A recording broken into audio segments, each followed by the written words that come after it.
Глава Ингушетии Махмуд Али Калиматов принял участие в заседании Совета при полномочном представителе президента России в Северокавказском федеральном округе Александре Матовникове, который состоялся сегодня в Нальчике. В мероприятии также приняли участие министр Российской Федерации по делам Северного Кавказа Сергей Чеботарев и представители ряда министерств и ведомств. Участники совещания обсудили исполнение госпрограммы развития СКФО. Министр Российской Федерации по делам Северного Кавказа Сергей Чеботарев рассказал об объеме финансирования государственной программы развития Северного Кавказа, который на начало сентября текущего года составил 14,5 миллиардов рублей.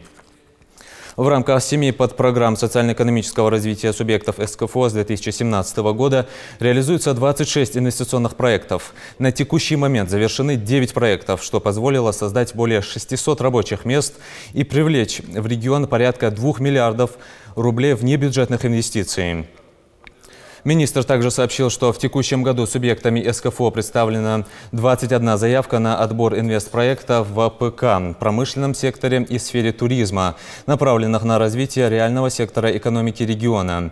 Межведомственной рабочей группой в июле этого года были утверждены 12 инвестиционных проектов из 14 представленных.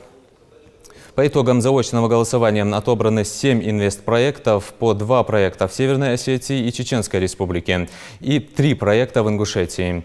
По итогам обсуждения руководителям органов исполнительной власти субъектов СКФО было рекомендовано взять под личный контроль и принять необходимые меры по своевременному и эффективному освоению бюджетных ассигнований, предоставленных в рамках реализации своих подпрограмм.